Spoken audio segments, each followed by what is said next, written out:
എനിക്ക് സ്വാതന്ത്ര്യം എടുക്കാവുന്നതെങ്കിലും. പിന്നെ അതുമാത്രമല്ല, ശ്രേയസിൻ്റെ ഏത് ആവശ്യങ്ങൾക്കും പ്രിയപ്പെട്ട പ്രകാശായ സിന്ധുപാട്ട് ഇവരൊക്കെ ഞങ്ങളുടെ കൂടപ്പുറപ്പുകളായി ഒരുമിച്ച് പ്രവർത്തിച്ച അനുഗ്രഹീതമായ കാലം. എല്ലാറ്റിനുമായി ദൈവത്തിന് സ്തോത്രം ചെയ്തു. പ്രിയപ്പെട്ട കുട്ടച്ചൻ സാറ് സാന്നിധ്യം അപ്ലോഡ് ചെയ്യട്ടെ. എല്ലാവരും അവർക്ക് ദൈവത്തിന് സ്തുതി പറഞ്ഞുകൊണ്ട് ഞാൻ വചന ധ്യാനത്തിലേക്ക് വരികയാണ്. വേദപുസ്തകവുമായി ആരാധന സംബന്ധിക്കുന്ന എല്ലാവരും ദാനിയേൽ പ്രവാചകന്റെ പുസ്തകം 6-ാം അധ്യായം 1 മുതൽ 28 വരെയുള്ള വാക്യങ്ങളാണ് വചന ധ്യാനത്തിന് ഞാൻ തിരഞ്ഞെടുത്തിരിക്കുന്ന ഭാഗം. അതിൽ 1 മുതൽ 10 വരെയുള്ള ഭാഗമാണ് പ്രിയപ്പെട്ട റയാൻ വായിച്ചത്. റയാനെ അവർക്ക് വളരെ സന്തോഷം. കാരണം ദാരിയാവി സ്വന്തം പ്രായമുള്ളവർ പോലും തെറ്റിക്കുന്നത് അവർ തെറ്റിക്കാതെ കൃത്യമായി പ്രധാന ദേശാധിപതിമാരും ഒക്കെ വളരെ കൃത്യമായി വായിച്ചു. പ്രത്യേകം അഭിനന്ദിക്കുന്നു. അതിനകത്ത് 2-3 വാക്യങ്ങൾ ഞാനത് എടുത്തു വായിക്കട്ടെ. ദാനിയേൽ പ്രവാചകന്റെ പുസ്തകം 6-ാം അധ്യായം 1 മുതൽ 10 വരെയുള്ള വാക്യങ്ങൾ റയാൻ വായിച്ചതുകൊണ്ട് ഞാനതിൻ്റെ അത് കഴിഞ്ഞുള്ള 2-3 വാക്യങ്ങൾ. ഒന്നതിൻ്റെ 16-ാമത്തെ വാക്യം.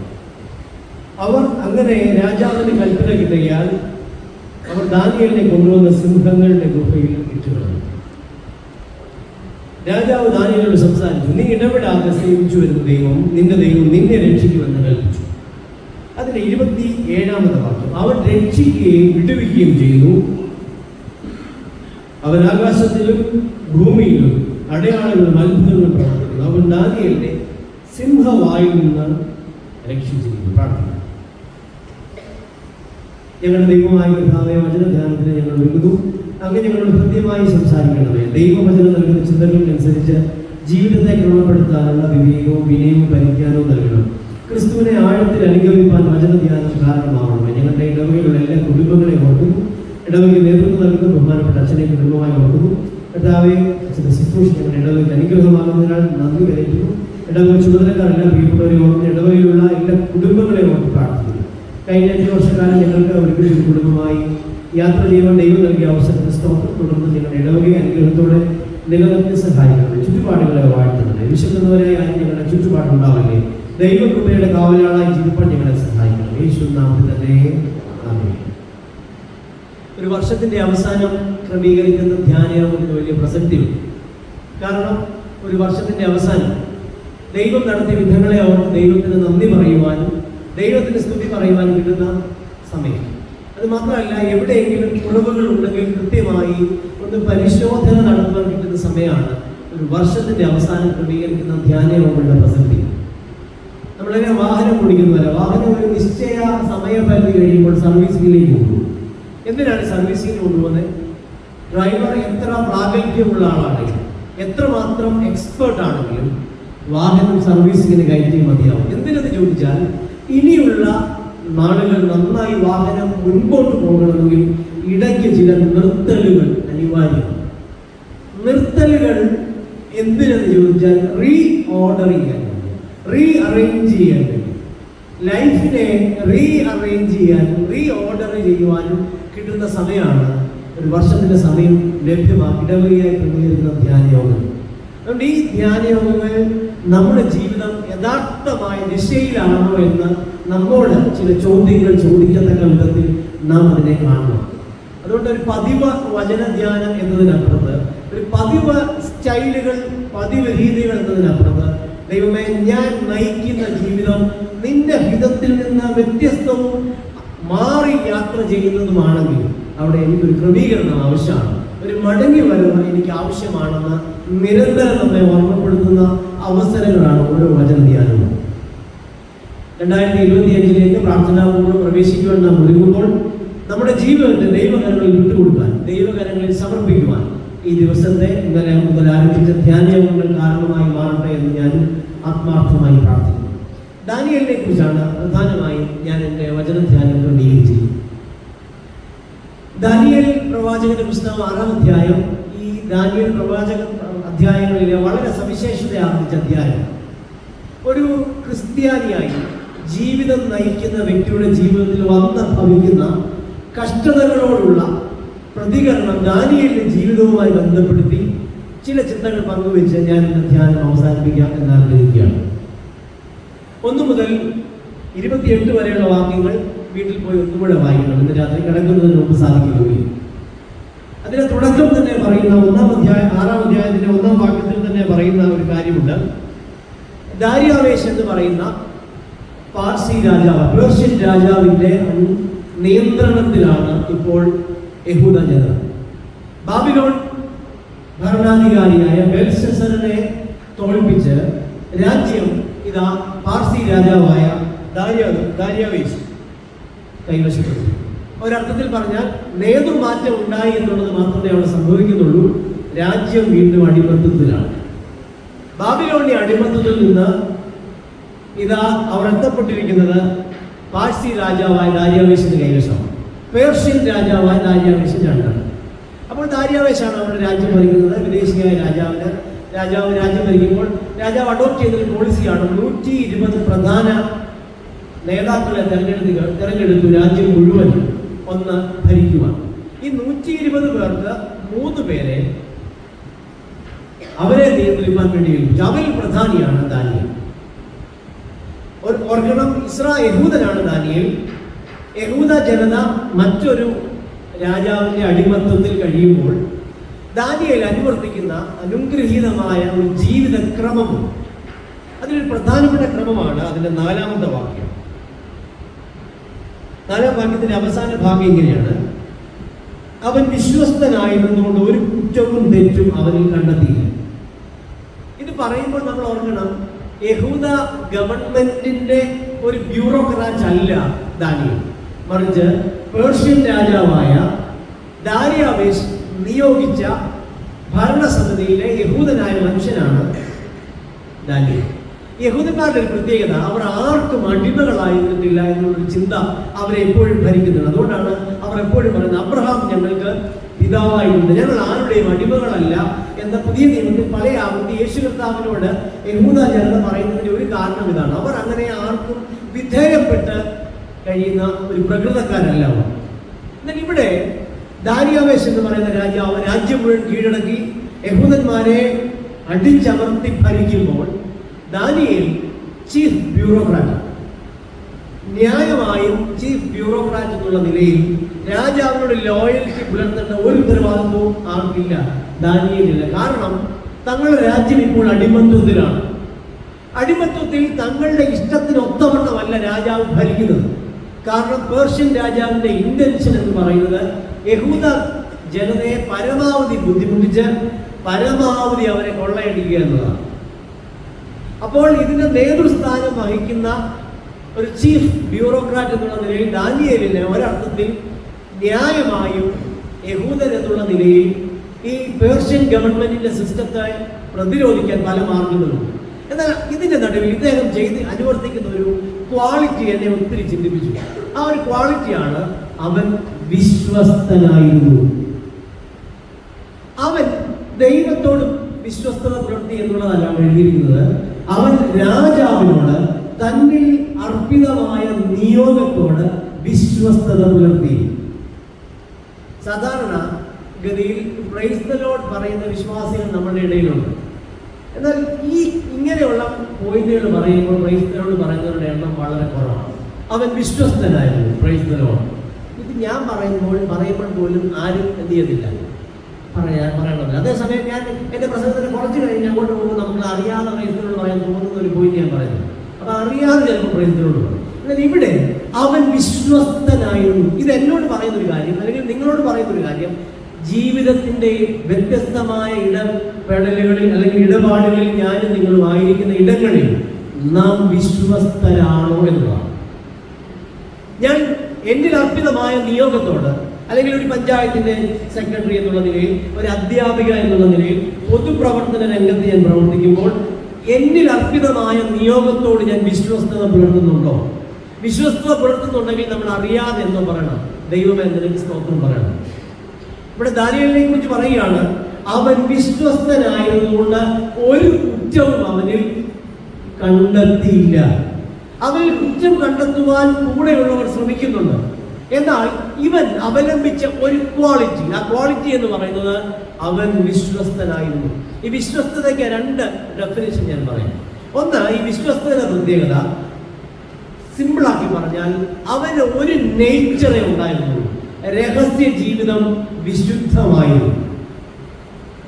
ചില ആളുകൾ പൊതുവിൽ സീംസ് ടു ബി ഗുഡ് എന്ന് പറയാറുണ്ട്. കാഴ്ചയ്ക്ക് മനോഹരമാണ്. എന്നാൽ അടുത്ത് വരുമ്പോൾ ഈ കണ്ട ആളും അടുത്ത് വന്നപ്പോൾ കാണുന്ന ആളും രണ്ടും രണ്ടാണ്.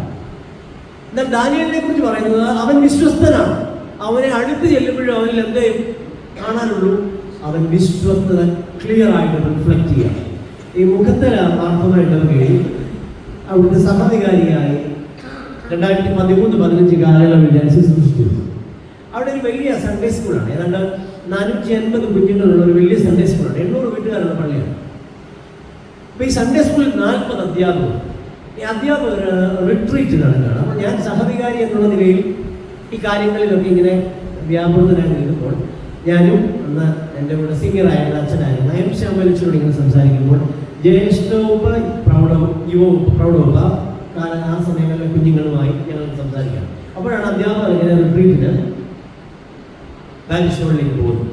അപ്പോൾ 2 അധ്യാപകർ, ഒരാൾ മുൻപിൽ പുറകിലായിട്ട് വരികയാണ്. മുൻപിൽ വരുന്ന അധ്യാപകനെ കണ്ടപ്പോൾ ഈ ജ്യേഷ്ഠോപ്പിലെ കുഞ്ഞുങ്ങൾ പറയുകയാണ്, കാണുമ്പോഴേ തൊഴാൻ പോകും. ജ്യേഷ്ഠോപ്പിലെ കുഞ്ഞുങ്ങളുടെ സ്റ്റേറ്റ്മെന്റ് ആണ്, കാണുമ്പോഴേ തൊഴാൻ പോകും. അപ്പോൾ ഞങ്ങൾ ഈ അധ്യാപകനെ സൂക്ഷിച്ച് നോക്കി. ആ വിശേഷണം 100% യോഗ്യമാണ്. കാരണം അതുപോലെ ജീവിക്കുന്ന മനുഷ്യനാണ്. കാണുമ്പോഴേ തൊഴാൻ. ഈ അധ്യാപകൻ പോയി തൊട്ടു പറയാൻ മറ്റൊരു അധ്യാപകൻ വരുന്നു.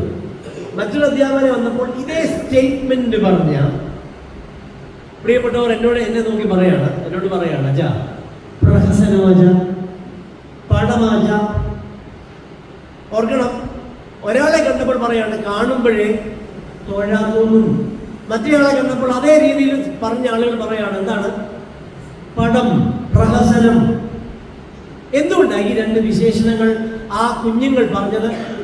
അവരുടെ ജീവിതവുമായി അവർ അതിനെ താരതമ്യം ചെയ്യുമ്പോൾ പഠിപ്പിക്കുന്ന അധ്യാപകൻ, വൈദികനായ ഞാൻ, ജീവിതം കൊണ്ട് ഒരു സുവിശേഷമായി മാറുന്നില്ലെങ്കിൽ പടമായി മാറും. ജീവിതം ഒരു സുവിശേഷമായി ഈ വാക്കുകൾക്കപ്പുറത്ത് മാറുമ്പോൾ ജീവിതമായി തൊഴാൻ തോന്നത്തക്ക വിധത്തിലുള്ള ജീവിതമായി മാറും. ദാനിയേലിനെ കുറിച്ച് ഇവിടെ പറയുകയാണ്, അവന്റെ ജീവിതം എന്താണ്? വിശ്വസ്തതയുള്ളതാണ്. അവന്റെ ജീവിതം വിശ്വസ്തത പുലർത്തിയവൻ, ഏൽപ്പിക്കപ്പെട്ട ഇടങ്ങളിൽ വിശ്വസ്തനായിരുന്നു. ഇനി നമ്മൾ ചോദിക്കുക, ഈ വിശ്വസ്തത എന്ന വാക്ക് ഏറ്റവും കൂടുതൽ ചേർന്ന് പോകുന്ന സാമ്പത്തിക കാര്യങ്ങളാണ്, ഫിനാൻഷ്യൽ കാര്യങ്ങളാണ്. ഇത് പെട്ടെന്ന് കിട്ടാവുന്ന ഒരു വിശേഷണമല്ല. വർഷങ്ങളുള്ള അസോസിയേഷൻ കിട്ടുന്ന ഒന്നാണ്. പെട്ടെന്ന് ഒരു സുപ്രഭാതത്തിൽ ഒരാൾ വിശ്വസ്തനാണെന്ന് ആരും എന്ത് ചെയ്യത്തില്ല, പറയത്തില്ല. മറിച്ച് കുറെ കാലം ജീവിച്ചു കഴിയുമ്പോൾ നമ്മൾ പറയും വിശ്വസ്തനാണ്, ഫെയ്ത്ത്ഫുൾ ആണ്. നമ്മളൊന്ന് ചിന്തിച്ചു നോക്കിയേ, അങ്ങനെയുള്ളവർ നമ്മുടെ ഇടയിലുണ്ടോ? നമ്മൾ ചിലപ്പോൾ പറയും എല്ലാം കൊള്ളാം, മലയാളത്തിൽ പറയാൻ നമ്പാൻ കൊള്ളാം, എല്ലാം കൊള്ളാം, അങ്ങോട്ട് അടുക്കാൻ പരിധി. ഒരു രഹസ്യം പറയാൻ പറഞ്ഞു പോയോ പിന്നെ നാളെ പത്രത്തിൻ്റെ ആവശ്യം. കാരണം അതുപോലെ അതിനെ എന്ന് പ്രൊമോട്ട് ചെയ്യും. ഈ ഒരു കാലഘട്ടത്തിൻ്റെ പ്രത്യേകത, വാർത്ത എന്നാൽ സത്യമായി മാറുന്ന കാലമാണ്. എന്നാൽ ഇവിടെയാണ് ദാനിയേൽ പറയുന്നത്, വിദേശ രാജാവായ ദാരിയാവേശിന്റെ മന്ത്രിസഭാ അംഗം എന്നുള്ള നിലയിൽ ചീഫ് ബ്യൂറോക്രാറ്റ് പദവിയിൽ നിൽക്കുമ്പോൾ അദ്ദേഹം വിശ്വസ്തത പുലർത്തി. വിശ്വസ്തതയ്ക്ക് രണ്ടാമത്തെ ഒരു അർത്ഥം കലർപ്പില്ലാത്ത ജീവിതമെന്ന്. കലർപ്പില്ലാത്ത ജീവിതം എന്ന് പറഞ്ഞാൽ ക്ലിയർ ആണ് ഇന്റൻഷൻ. ജോലി ചെയ്യുന്നു, വിശ്വസ്തതയോടെ നിൽക്കുന്നു.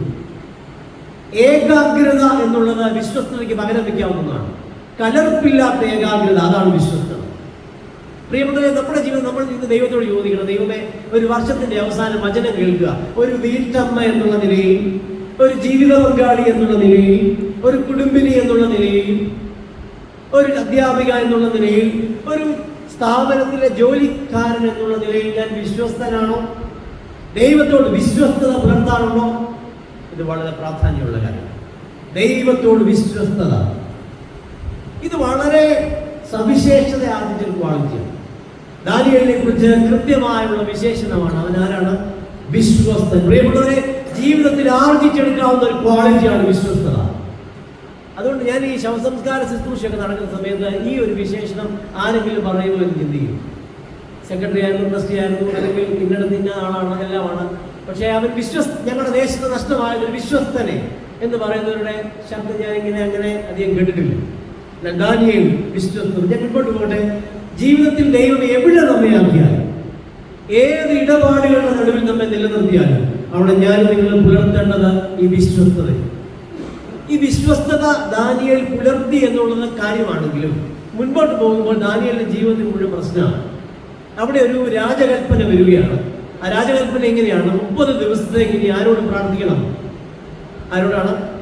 30 ദിവസത്തേക്ക് രാജാവിനോടല്ലാതെ, അതായത് ദാരിയാവേശനോടല്ലാതെ മനുഷ്യനോടോ ദേവനോടോ മറ്റാരോടും അപേക്ഷ പോലും കഴിക്കാൻ പറ്റില്ല. അപേക്ഷ കഴിച്ചാൽ അതിന്റെ 7ാം വാക്യം ഇങ്ങനെയാണ്: സിംഹങ്ങളുടെ ഗുഹയിൽ ഇട്ടുകളി.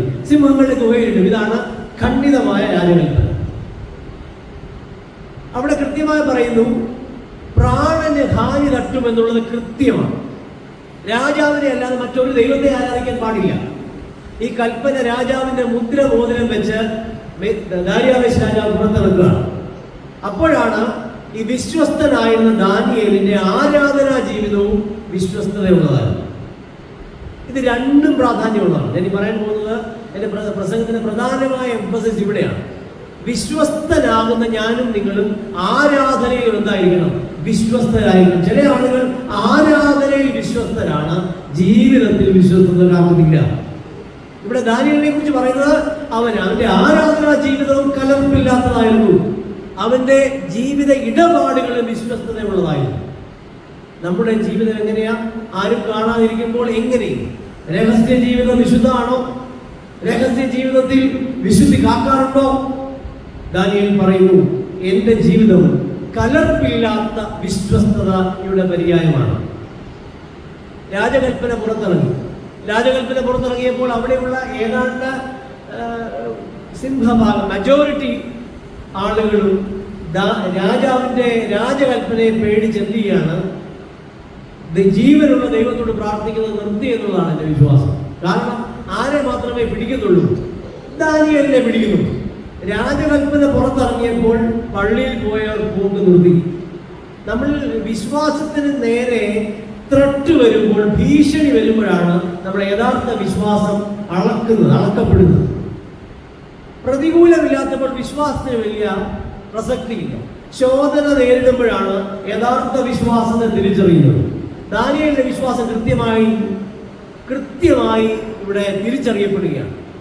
ഞാനിത് പറയുമ്പോൾ തെക്കൻ തിരുവിതാംകൂറിൽ ഒരു അനുഭവം പറയട്ടെ. അവിടെ ഒരു ചെറുപ്പക്കാരനുണ്ട്. ആ ചെറുപ്പക്കാരന്റെ പേര് രവീന്ദ്രദാസ് എന്നാണ്. അദ്ദേഹത്തിന് 3 കുഞ്ഞുങ്ങളാണ്. സാമ്പത്തികമായി വളരെ പിന്നോക്കം നിൽക്കുന്ന കുടുംബമാണ് ഈ പറയുന്ന രവീന്ദ്രദാസ് എന്ന് പറയുന്ന ചെറുപ്പക്കാരന്റെ കുടുംബം. ഞാനവിടെ ചെല്ലുമ്പോൾ ആ വീട്ടിലേക്ക് ചെല്ലുമ്പോൾ വീട് വളരെ ചെറിയ വീടാണ്. അപ്പോൾ ഞാൻ ഇദ്ദേഹത്തോട് ചോദിച്ചു, അപ്പൊ ഈ എത്ര കാലമായി ക്രിസ്തീയ വിശ്വാസത്തിലേക്ക് വന്നിട്ട്? അദ്ദേഹം പറഞ്ഞു, എന്റെ പിതാക്കന്മാർ അവരാണ് വിശ്വാസത്തിലേക്ക് വന്നത്. അതിനു മുമ്പ് ഞങ്ങളുടെ ഈ തലമുറ മറ്റു ദൈവങ്ങളെ ആരാധിച്ച തലമുറയാണ്. ഞങ്ങളുടെ പിതാക്കന്മാരിലൂടെയാണ്, അതായത് തൊട്ട് മുൻപിലത്തെ തലമുറയിലാണ് നമ്മൾ ക്രൈസ്തവ വിശ്വാസത്തിലേക്ക് വന്നത്. നമ്മുടെയൊക്കെ ഒരു പാരമ്പര്യം എന്ന് പറയുന്നത് ഒരു 4ാം തലമുറ മുതൽ നമ്മളെന്താണ്? ക്രിസ്തീയ വിശ്വാസത്തിലാണ്. അപ്പൊ ഇദ്ദേഹത്തോട് കൂടുതൽ അടുത്തപ്പം എനിക്ക് മനസ്സിലായി, ഇദ്ദേഹം അവിടെയുള്ള ഒരു പ്രധാനപ്പെട്ട ഒരു നാടാർ ക്രൈസ്തവ സമൂഹത്തിന്റെ മെമ്പറാണ്. അവിടെ ഒരാൾ മാർത്തോമാ സഭയിലേക്ക് വന്നാൽ അക്കാലത്ത് ഗവൺമെന്റ് റിസർവേഷൻ നഷ്ടപ്പെടും. ഗവൺമെന്റിൽ കിട്ടാവുന്ന ആനുകൂല്യങ്ങളൊക്കെ നഷ്ടപ്പെടും. പിന്നെ ജനറൽ കാറ്റഗറിയിലാണ്. അപ്പൊ ക്രിസ്തീയ വിശ്വാസത്തിന്റെ പ്രതി നഷ്ടങ്ങൾ മാത്രം നേടിയെടുത്ത ഒരു കുടുംബമാണ് ഈ രവീന്ദ്രദാസിന്റെ കുടുംബം. അപ്പൊ ഞാൻ ഇദ്ദേഹത്തോട് ചോദിച്ചു, വേണ്ടായിരുന്നു തോന്നിയിട്ടുണ്ടോ എപ്പോഴേലും? ഇങ്ങോട്ട് വരണ്ടായിരുന്നു. കാരണം ഈ തിരുവല്ല, കുമ്പമൺ പ്രദേശങ്ങളിലൊക്കെ ക്രിസ്തീയ വിശ്വാസത്തിന്റെ പേരിൽ ഒരിടത്തും നമുക്ക് ജോലി നഷ്ടപ്പെട്ടിട്ടില്ല, ഒരിടത്തും ജോലി നമുക്ക് കിട്ടാതിരുന്നിട്ടില്ല. എന്നാൽ ഇവിടെ ഞാൻ കാണുന്നത് ക്രിസ്തീയ വിശ്വാസത്തിന്, മാർത്തോമാ വിശ്വാസം സ്വീകരിച്ചതിന്റെ പ്രതി ഗവൺമെന്റ് റിസർവേഷൻ നഷ്ടപ്പെടുന്നത് ഞാൻ കാണുന്നു. അപ്പൊ ഞാൻ ഈ ചെറുപ്പക്കാരോട് ചോദിച്ചു, നിന്നെക്കാട്ടിലും വലിയ ക്വാളിഫിക്കേഷൻ ഒന്നും ഇല്ലാത്തവർ ഗവൺമെന്റ് ജോലി കിട്ടിയതായിട്ട് എനിക്കറിയാം. അപ്പോൾ എന്തുകൊണ്ടാണ് ഈ വിശ്വാസം മുറുകെ പിടിച്ച് വേണ്ടായിരുന്നു തോന്നിയോ? ഈ മനുഷ്യൻ പറഞ്ഞ ഉത്തരാണ് എന്നെ ഒത്തിരി ചിന്തിപ്പിക്കുന്നത്. ആ മനുഷ്യനോട് പറയാണ്, അച്ഛാ പറഞ്ഞതൊക്കെ നേരാണ്, നഷ്ടത ഉണ്ടായിരുന്നു, പക്ഷേ ഞങ്ങൾ കണ്ടേച്ചിറങ്ങിയേ, ഞങ്ങൾ കർത്താവിനെ കണ്ടേച്ചിറങ്ങിയേ. അത് കഴിഞ്ഞോട് പറഞ്ഞു, വീട്ടിൽ വളരെ ബുദ്ധിമുട്ടാണെങ്കിലും ഒരിക്കൽ പോലും ആത്മഹത്യ ചെയ്യണം, ജീവിതം അവസാനിപ്പിക്കണമെന്ന് ഞങ്ങൾക്ക് തോന്നിയിട്ടില്ല. ഇത് കഴിഞ്ഞ് ഈ മനുഷ്യനോട് പറഞ്ഞു, പ്രൈസ് ദ ലോർഡ്. നമ്മോട് ചോദിച്ചേ, നമുക്കൊക്കെ ഇത്ര വലിയ പ്രശ്നങ്ങളൊന്നുമില്ല, വിശ്വാസം ശക്തമാണെന്ന് ചോദിച്ചാൽ വിശ്വാസം ചിലപ്പോൾ ശക്തമാകുന്നില്ല. ഇവിടെ ജോലി നഷ്ടപ്പെടുകയാണ്. ജോലി കിട്ടാൻ സാധ്യതയുള്ള ജോലി നഷ്ടപ്പെട്ടു വിശ്വാസത്തെ പ്രതി. പക്ഷെ അപ്പോഴും ദൈവത്തിൽ നിന്ന് യാതൊരു അകൽച്ചയുമില്ല. നമുക്ക് പലപ്പോഴും ചിലതൊന്നും കിട്ടിയില്ല, സഭയിൽ അത് കിട്ടിയില്ല, ഇത് കിട്ടിയില്ല എന്ന് പറഞ്ഞ് കുറ്റം പറയാൻ വ്യഗ്രത കൂടുന്ന കാലമാണ്. പക്ഷെ ഇവിടെയാണ് കൺമുമ്പിൽ ജോലി നഷ്ടപ്പെടുകയാണ്. ക്വാളിഫിക്കേഷൻസ് പറഞ്ഞവർ റിസർവേഷൻ ആനുകൂല്യം മുതലാക്കി സർക്കാർ ജോലി കിട്ടുകയാണ്. അവിടെ നടുവിൽ രവീന്ദ്രദാസ് പറയാണ്, കണ്ണേച്ച അവന്റെ പിന്നാലെ പോയ ഞങ്ങളുടെ അപ്പൻ. അതുകൊണ്ട് ഞങ്ങൾ ഒരിക്കലും തിരിച്ചൊരു യാത്രയില്ല. പ്രിയപ്പെട്ടവരെ, ദാനിയേലിന്റെ ജീവിതം മനോഹരമാകുന്നത് രാജകൽപ്പന തന്റെ പ്രാണൻ നഷ്ടപ്പെടുന്നതിന് തുല്യമായ രീതിയിൽ കൃത്യമായി രാജാവ് പുറപ്പെടുവിക്കുമ്പോൾ ഇതിന്റെ നടുപ്പിൽ കലർപ്പില്ലാത്ത വിശ്വാസത്തെ ശക്തിയോടെ ദാനിയേൽ വിളിച്ചു പറയുകയാണ്, കൃത്യമായി പറയുകയാണ്. ഇത് നമ്മെ ചിന്തിപ്പിക്കണം.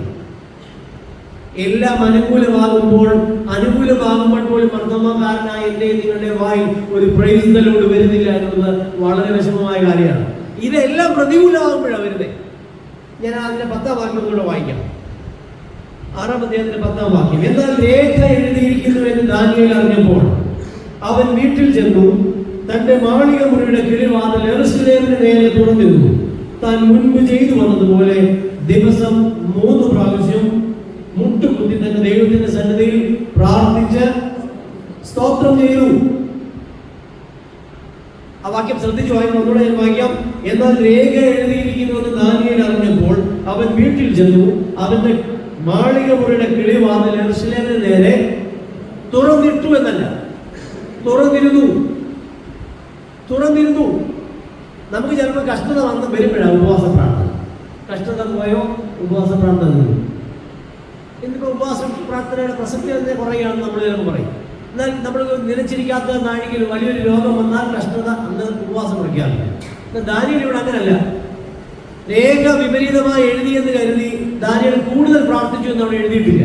അവിടെ എഴുതിയിരിക്കുന്നത് തന്റെ മാളിക മുറിയുടെ കിളിവാതിൽ യെരൂശലേമിന് നേരെ തുറന്നിരുന്നു. അടുത്ത വാക്യം ഇങ്ങനെയാ, താൻ മുൻപ് ചെയ്തു വന്നതുപോലെ. എന്താണോ രേഖ എഴുതുന്നതിന് മുമ്പ് ചെയ്യുന്നത് അതുപോലെ തന്നെ എന്ത് ചെയ്യാണ്, ദിവസം 3 പ്രാവശ്യം മുട്ടുകുത്തി തന്റെ ദൈവത്തിന്റെ സന്നിധിയിൽ പ്രാർത്ഥിച്ച് സ്തോത്രം പറഞ്ഞു. ഇനി നിങ്ങൾ അത് ചിന്തിക്കണം. ഒരു ചീഫ് ബ്യൂറോക്രാറ്റ് ആണ് ആര്? ദാനിയേൽ. ദാരിയാവേശ് എന്ന് പറയുന്ന രാജാവിന്റെ സന്നിധിയിലാണ് ആര് താമസിക്കുന്നത്? ദാനിയേൽ താമസിക്കുന്നത്. ഇച്ചിരി സിമ്പിളാക്കി പറഞ്ഞാൽ രാജകൊട്ടാരത്തിലാണ് ആര് താമസിക്കുന്നത്? ദാനിയേൽ താമസിക്കുന്നത്.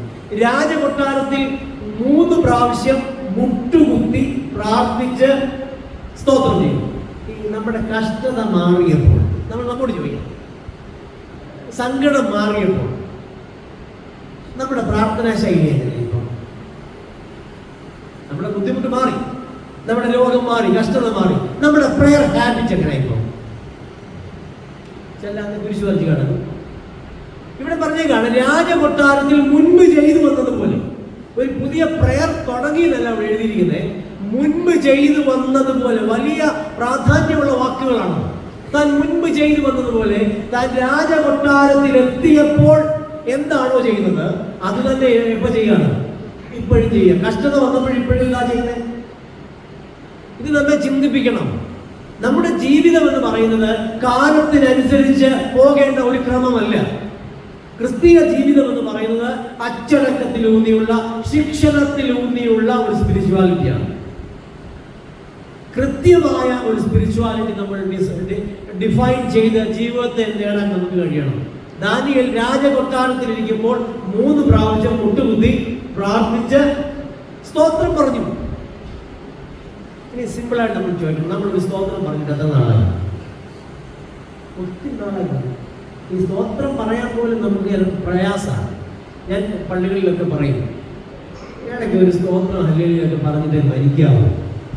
നമ്മളെല്ലാം വലിയ ഫിലോസഫിയൊക്കെ പറഞ്ഞ് ഇത് പറയുന്നില്ല. സിമ്പിളായി ഞാൻ എന്നോട് ചോദിക്കുന്നില്ല. അതിനായിട്ട് ചെയ്യുന്നതുകൊണ്ട് എനിക്കൊരു പരിധിക്ക് അവരെ ചോദിക്കാനും പറ്റുന്നില്ല. എങ്കിലും ഞാൻ ചോദിക്കുകയാണ്, കത്തോലിക്ക സഭയിലെ അച്ഛനെ കാണുമ്പോൾ അവരുടെ വിശ്വാസി എന്താ പറയും? ഈശോ മിശിഹായ്ക്ക് കൃത്യമായിട്ട് പറയും. അത് ലോകത്തിന്റെ ജംഗ്ഷനിൽ വെച്ച് കണ്ടാലും പറയും, നമ്മുടെ കുളനടയിൽ വെച്ച് കണ്ടാലും ഇത് അവരെ കാണുമ്പോൾ പറയും. പെന്തക്കോസ്തിലേക്ക് ഒരാൾ പോയാൽ പ്രതീക്ഷത്തിനെ നാളെ ഇവിടെ നിന്ന് ഒരാൾ ഇന്ന് പെന്തക്കോസ്തിൽ പോയി, നാളെ രാവിലെ പ്രതീക്ഷത്തിനെ എലവന്തിട്ട് വെച്ചുകൊണ്ട് ആദ്യം എന്താ പറയും? എന്താ പറയും?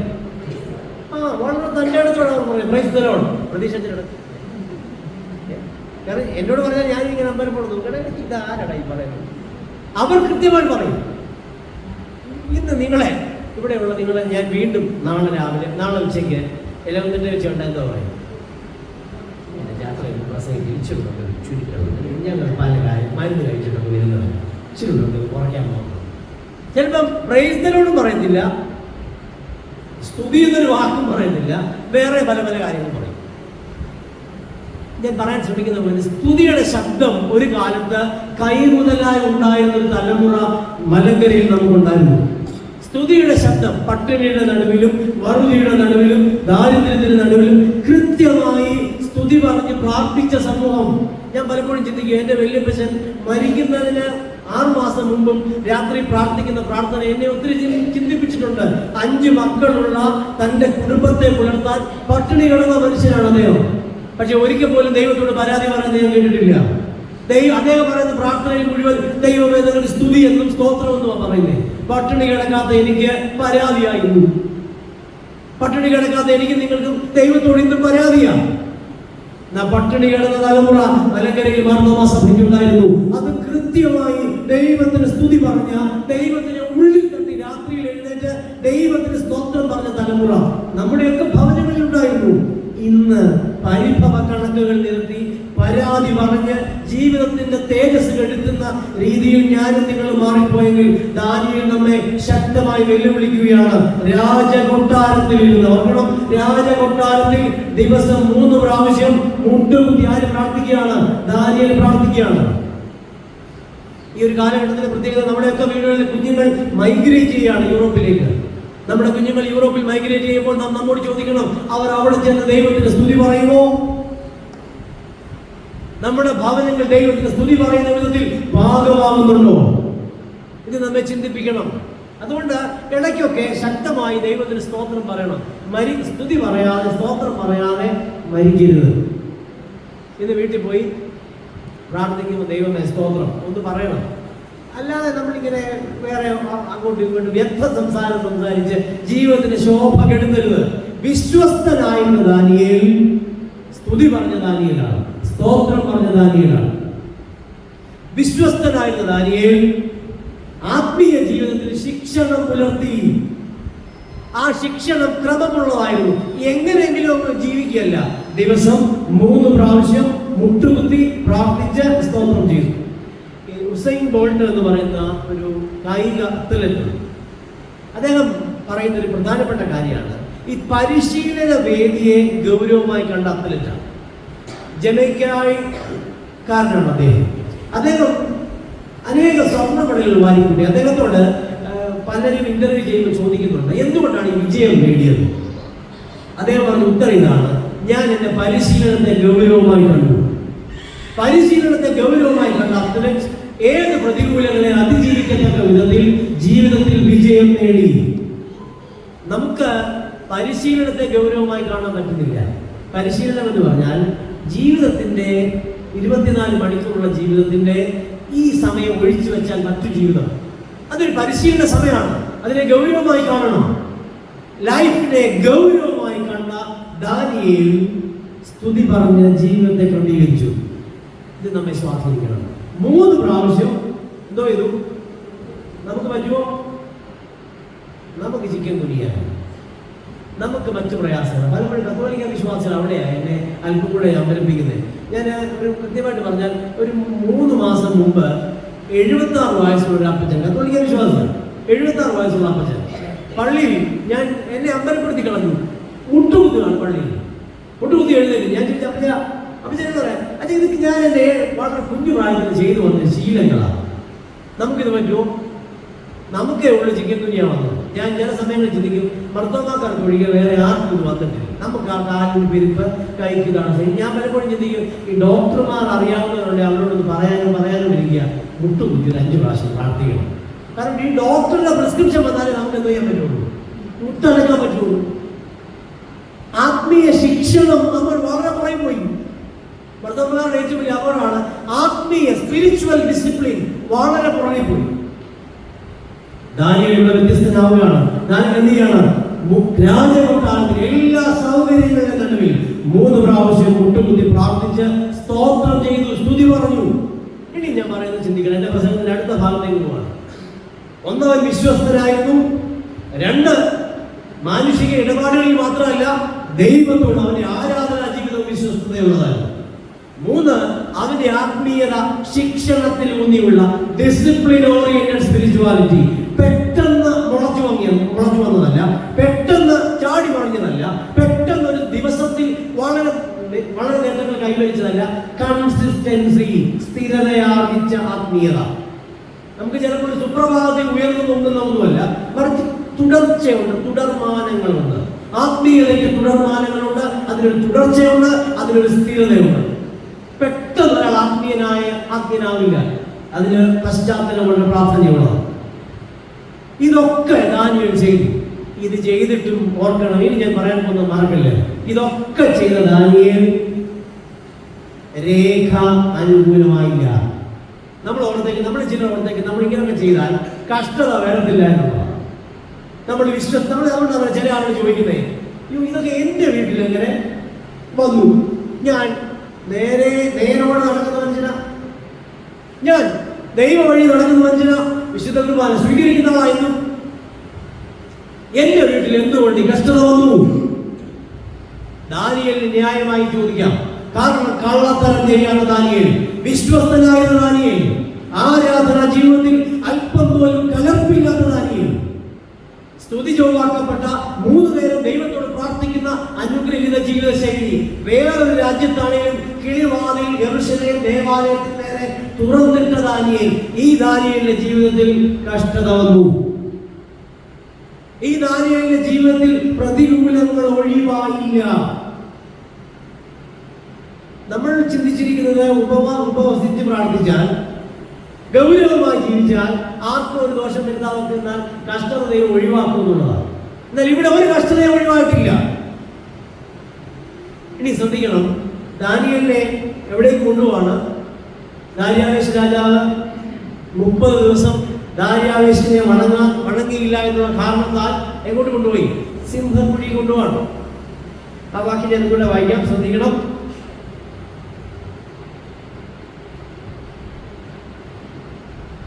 ആറാം അധ്യായത്തിന്റെ 24-ാമത്തെ വാക്യം ശ്രദ്ധിക്കണം. പിന്നെ രാജാവിന്റെ കൽപ്പനയാൽ അവർ ദാനിയേലിനെ കുറ്റം ചുമത്തിയവരെ കൊണ്ടുവന്നു. അവരെയും മക്കളെയും ഭാര്യമാരെയും സിംഹങ്ങളുടെ ഗുഹയിൽ ഇട്ടു. എന്ന് പറഞ്ഞാൽ ദാനിയേലിന് നേരെ കുറ്റാരോപണം നടത്തിയവരെ ദാര്യാവേശം കൊണ്ടുവരികയാണ്. അവർ ഗുഹയുടെ അടിയിൽ എത്തും മുമ്പേ സിംഹങ്ങൾ അവരെ പിടിച്ചു. അവരുടെ അസ്ഥികളെയൊക്കെയും, നമ്മൾ ചിന്തിക്കരുത് പ്രായമായ സിംഹത്തിന് മുമ്പിൽ ആരെയെന്ന് വീണത്. ദാനിയേൽ എന്ന് പല്ലുകൊഴിഞ്ഞ പ്രായമായ സിംഹത്തിന് മുമ്പിൽ ചെന്ന് വീണതുകൊണ്ടാണ് സിംഹം ആരെ തൊടാഞ്ഞത്. ദാനിയേലിനെ തൊടാഞ്ഞെന്ന് ചിന്തിക്കരുത്. അവിടെ ഇങ്ങനെ എഴുതിയിരിക്കുന്നു, അതിന്റെ അടിയിലോട്ട് വരുന്നതിന് മുമ്പേ അസ്ഥികളെ കൂടെ ആയി വലിച്ചു കയറി, സിംഹങ്ങൾ വലിച്ചു കയറി. എന്ന് പറഞ്ഞാൽ 100% ആക്രമണോത്സുകത പ്രകടിപ്പിച്ച സിംഹങ്ങളുടെ നടുവിലോട്ടാണ് ദാനിയേലിനെ എറിയുന്നത്.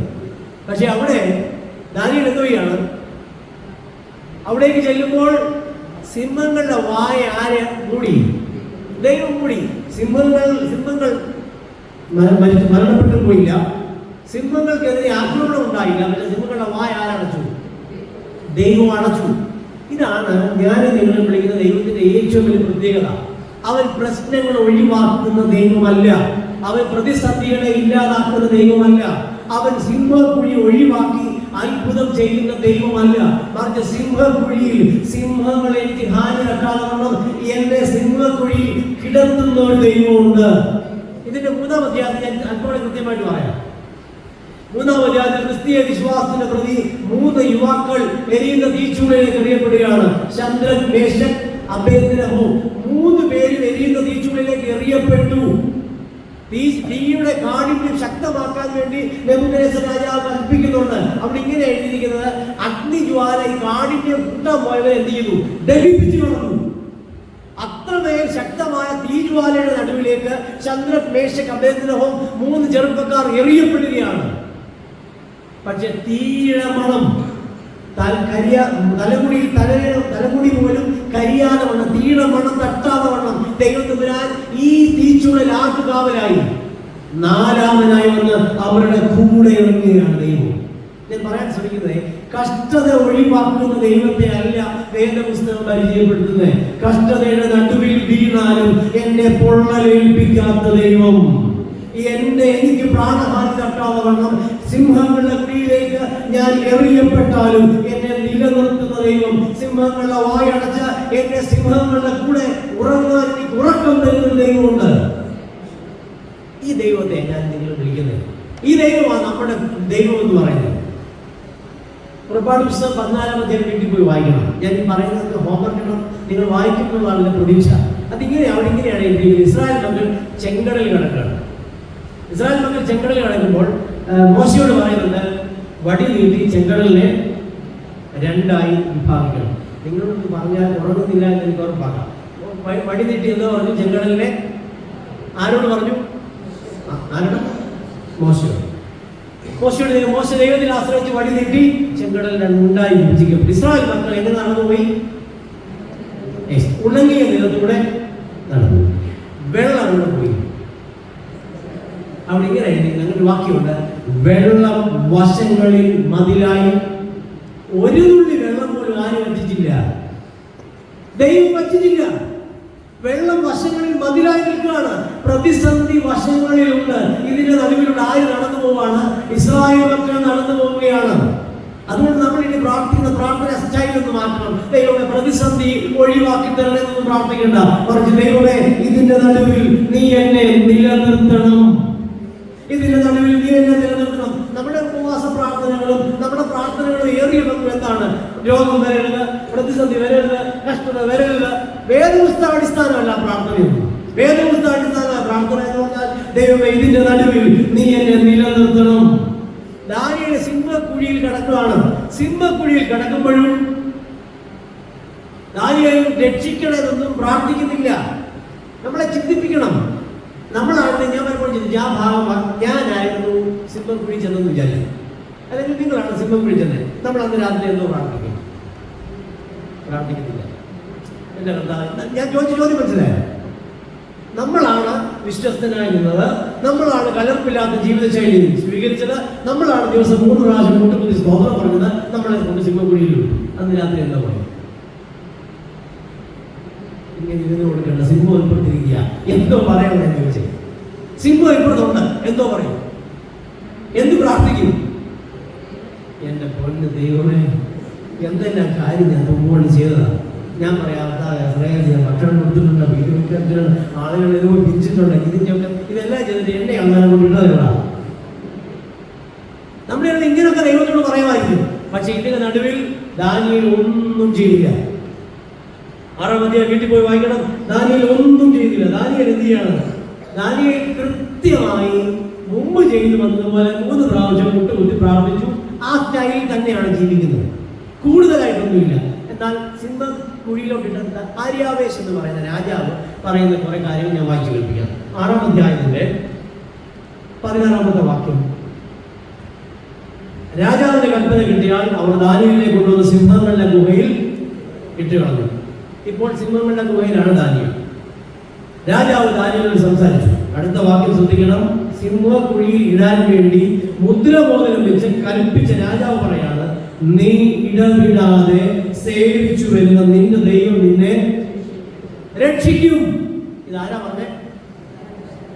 കൽപ്പന കൊടുത്ത് സിംഹക്കുഴിയിൽ ഇടാൻ വേണ്ടി കൽപ്പന കൊടുത്ത രാജാവ് പറയാണ്, നീ ഇടവിടാതെ സേവിച്ചു വരുന്ന നിന്റെ ദൈവം നിന്നെ രക്ഷിക്കും.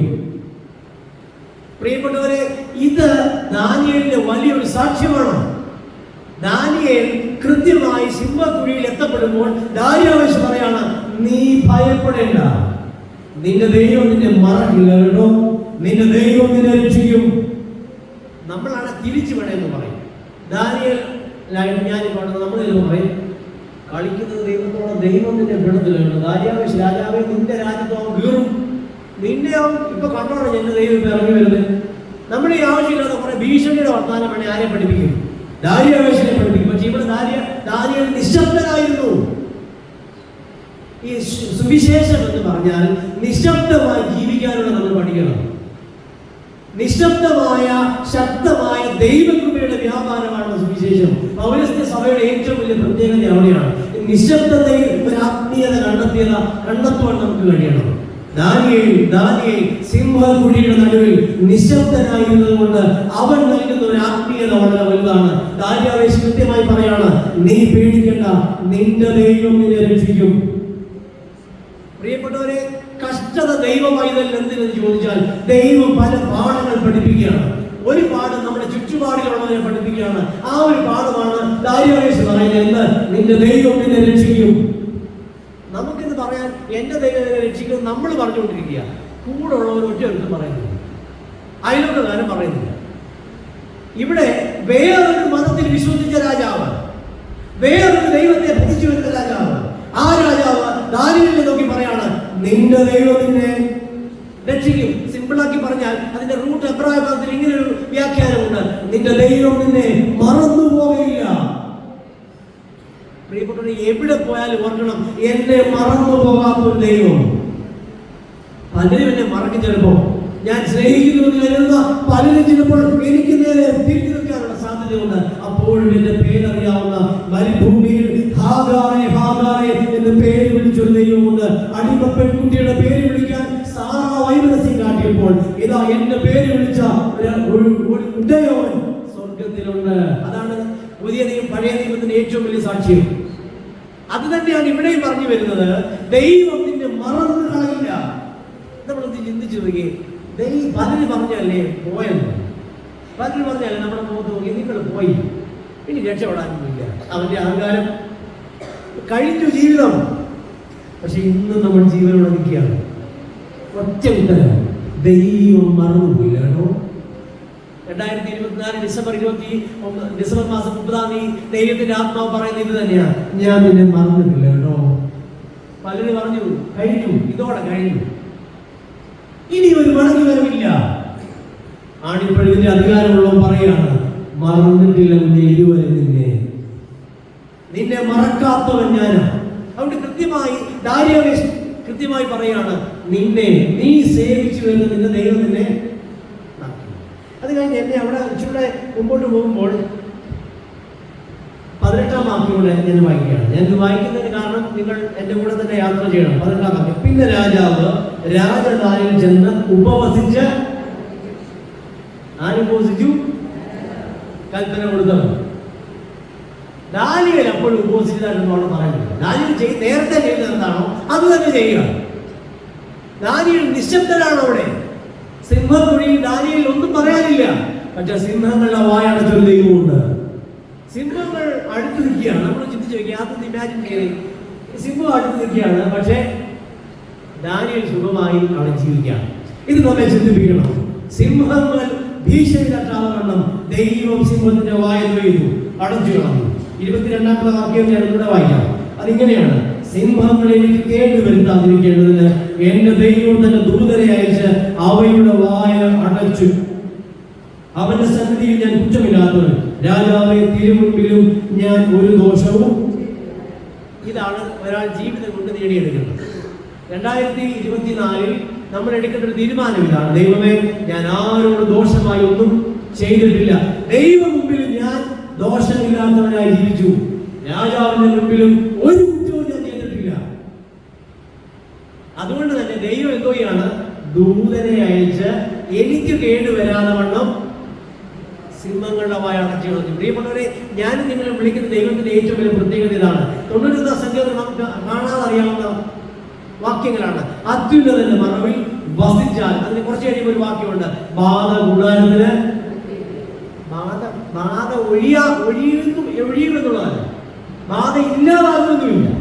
നമ്മളിത് അതിനൊക്കെ ശ്രദ്ധിച്ചു വായിക്കണം. നമ്മൾ പറഞ്ഞിരിക്കുന്ന ബാധ ഇനി വരത്തില്ല. അവിടെ എഴുതിയിരിക്കുന്ന ബാധ കൂടാരത്തിന്, അത് എവിടെയെങ്കിലും ഒക്കെ അറിയിക്കുള്ളൂ. ഇത് നമ്മുടെ വീട്ടിലോട്ട് അത്യുന്നതന്റെ കൂടാരത്തിലായിരിക്കണം, അത്യുന്നതന്റെ മറവിലായിരിക്കണം, സർവശക്തന്റെ നിലയിലായിരിക്കണം. തിന്മയുടെ മണ്ഡലങ്ങളോട് പ്രതിരോധിക്കുവാൻ ദൈവമൈതൽ ആർജവം കണ്ടെത്തേണ്ടത് ആരാ?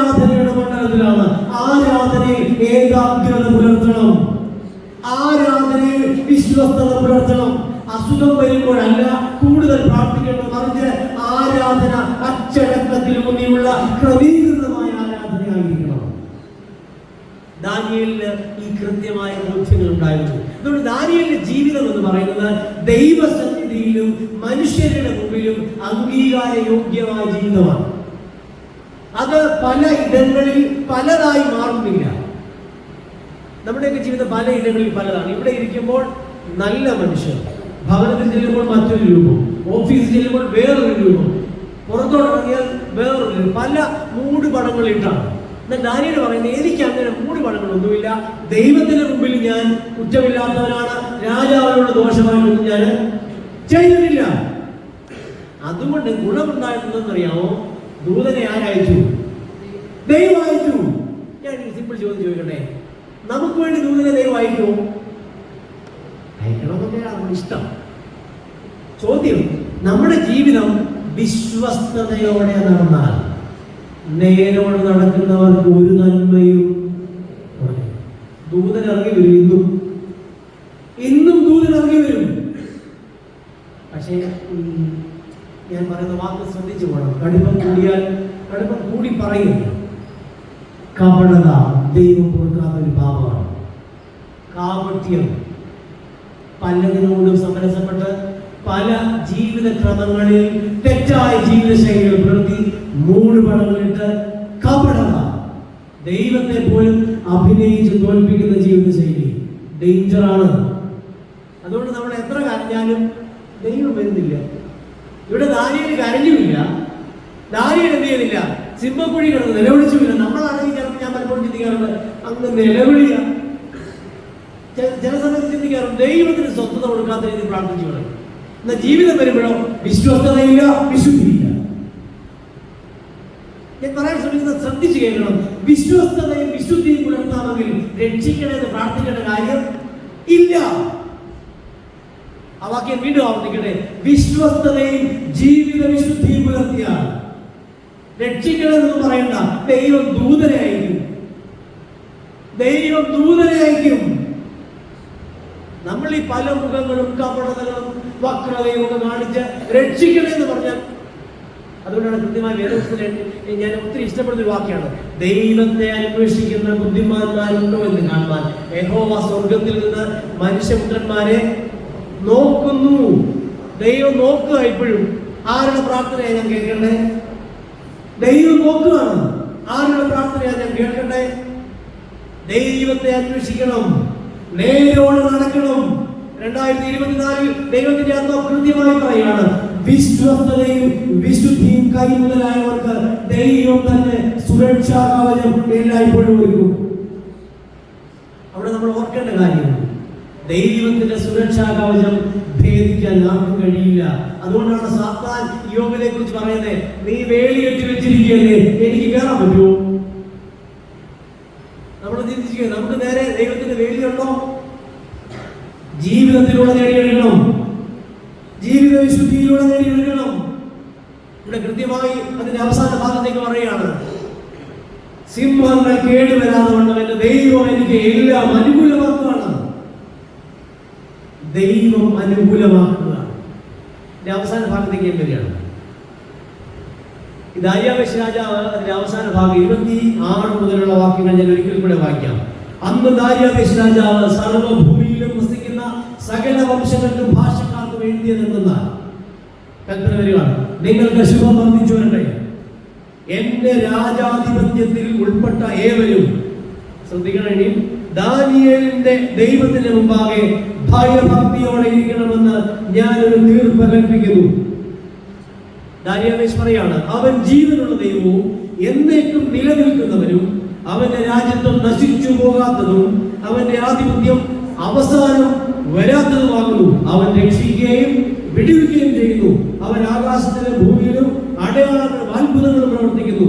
അവൻ ദാനിയേലിനെ സിംഹവായിൽ നിന്ന് രക്ഷിച്ചിരിക്കുന്നു. ഇതാരാ പറഞ്ഞേ?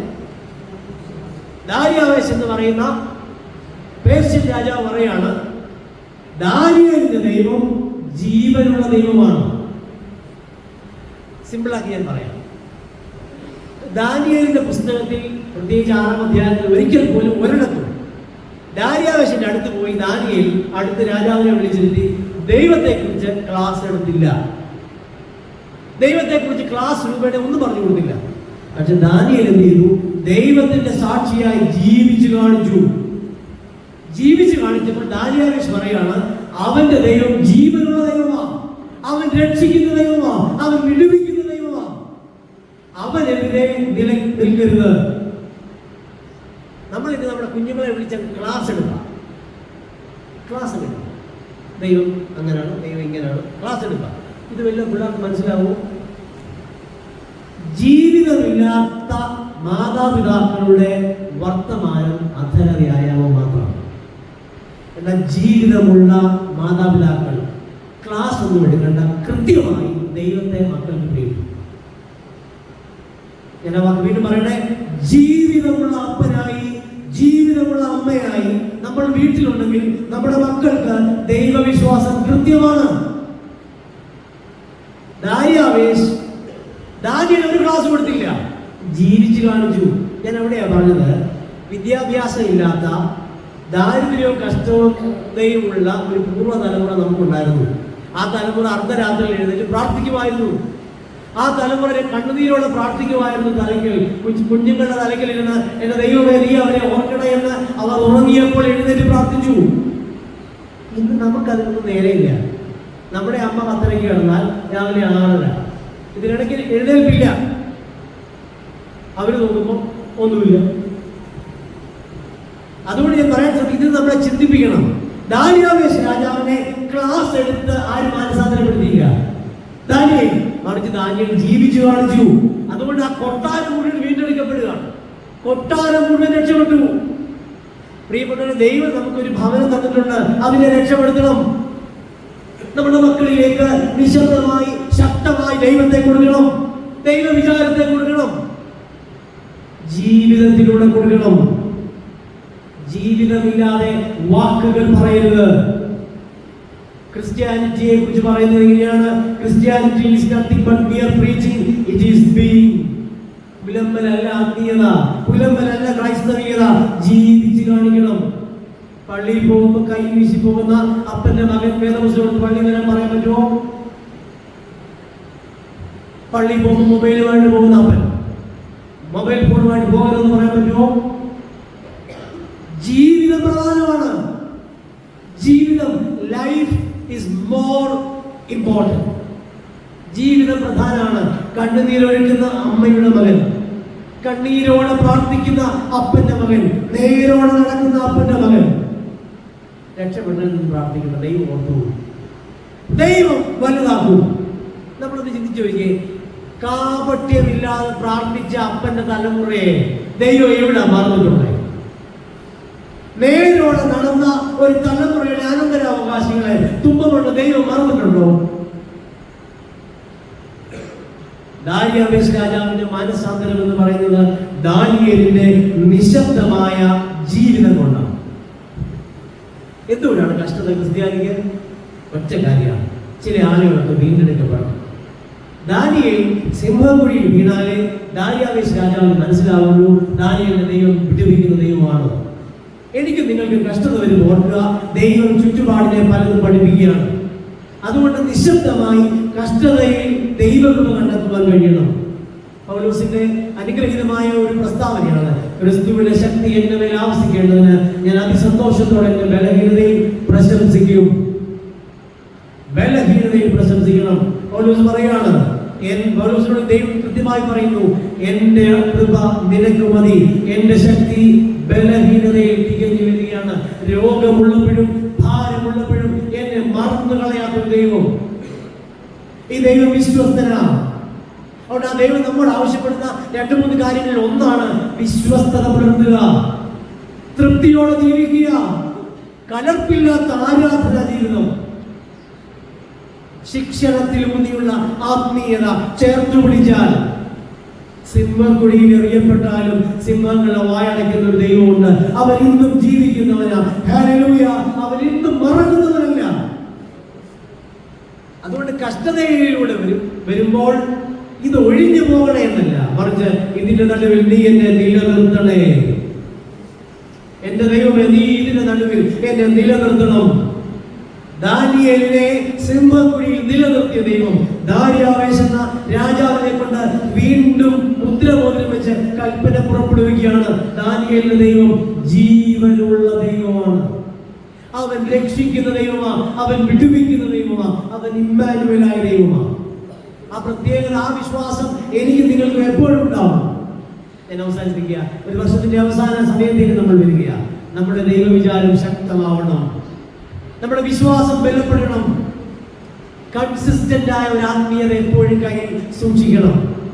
ആ കൺസിസ്റ്റന്റ് ആയ ആത്മീയത വളരെ അനിവാര്യമാണ് എന്നുള്ളത് മറക്കാതെ ഓർക്കുക. പ്രിയപ്പെട്ടവരെ, എപ്പോഴെങ്കിലും അവസാനിക്കുന്ന ഒന്നല്ല, മറിച്ച് മരണം വരെ തുടർച്ചയായി പിന്തുടരേണ്ട ഒന്നാണ് ആത്മീയത. എന്തെങ്കിലും വരുമ്പോൾ കൂടുതലായി പ്രത്യേകിച്ചൊന്നും ചെയ്യണ്ട, മറിച്ച് തുടർച്ചയായി ചെയ്യണം. രാജകൊട്ടാരത്തിൽ എത്തപ്പെട്ടാലും പ്രവാസത്തിൽ എത്തപ്പെട്ടാലും ദാനിയേലിന്റെ ആത്മീയ ജീവിതം ക്രമീകൃതമാണ്. എന്താണ്? ദിവസം 3 പ്രാവശ്യം മുട്ടുകുത്തി പ്രാർത്ഥിച്ച് സ്തോത്രം പറയുക. നമ്മളൊന്ന് ചിന്തിച്ചു നോക്കി, നമ്മുടെ ആത്മീയത രോഗം വരുമ്പോൾ കൂടുതൽ പ്രാർത്ഥിക്കും, രോഗം മാറിയാൽ പ്രാർത്ഥന ചെയ്യും. കൊട്ടാരത്തിൽ എത്തപ്പെട്ടാൽ പ്രാർത്ഥനയേ ഇല്ല. എന്നാൽ ഇവിടെയാണ് ദാനിയേൽ കഷ്ടതയിലും കൊട്ടാരത്തിലും എല്ലായ്പ്പോഴും ക്രമീകൃതമായ പ്രാർത്ഥന, ക്രമീകൃതമായ. അത് നമ്മെ എപ്പോഴും ചിന്തിപ്പിക്കണം. അതുകൊണ്ട് 2025 പ്രവേശിക്കുമ്പോൾ ദൈവത്തിന് പറയണം, ദൈവമേ ഒരു ക്രമീകൃതമായ പ്രാർത്ഥനാ ശൈലി. സങ്കീർത്തനക്കാരൻ രീതി പറഞ്ഞാൽ കാലത്തും ഉച്ചയ്ക്കും വൈകുന്നേരത്തും ഞാൻ എൻ്റെ സങ്കടം ദൈവത്തോട് ബോധിപ്പിച്ച് കഴിയും. പ്രിയപ്പെട്ടവരെ, നമുക്കും അത് കഴിയണം. രാജകൊട്ടാരത്തിൽ എത്തപ്പെടുമ്പോഴും അവന്റെ ആത്മീയതയിൽ അവൻ കോംപ്രമൈസ് ചെയ്യുന്നില്ല. സാഹചര്യത്തിനനുസരിച്ച് അവന്റെ ആത്മീയ ജീവിതം പുറകോട്ട് പോയില്ല. പ്രിയപ്പെട്ടവരെ, നിങ്ങളുടെ ജീവിതം സാഹചര്യങ്ങളല്ല രൂപപ്പെടുത്തുന്നത്, മറിച്ച് സാഹചര്യങ്ങളെ രൂപപ്പെടുത്തുന്ന ദൈവം നമ്മുടെ കൂടെയുണ്ട്. മറിച്ച് സാഹചര്യങ്ങളല്ല നമ്മുടെ ആത്മീയതയെ തീരുമാനിക്കുന്നത്, മറിച്ച് സാഹചര്യങ്ങളെ സൃഷ്ടിക്കുന്ന ദൈവം നമ്മോട് കൂടെയുണ്ട്. ആ ദൈവത്തെ ആശ്രയിച്ച് നമുക്ക് ജീവിതത്തെ ക്രമപ്പെടുത്താം. ദൈവമേ, എന്തു വന്നാലും വിശ്വസ്തയോടെ നിന്നെ അനുഗമിപ്പാൻ എന്നെ നീ പഠിപ്പിക്കണമേ. ആ പ്രാർത്ഥനയിൽ നമുക്ക് ജീവിതത്തെ ക്രമീകരിക്കാം. ദൈവത്തിന്റെ പരിശുദ്ധാത്മാവ് അതിനെ നമ്മെ എല്ലാം സഹായിക്കും.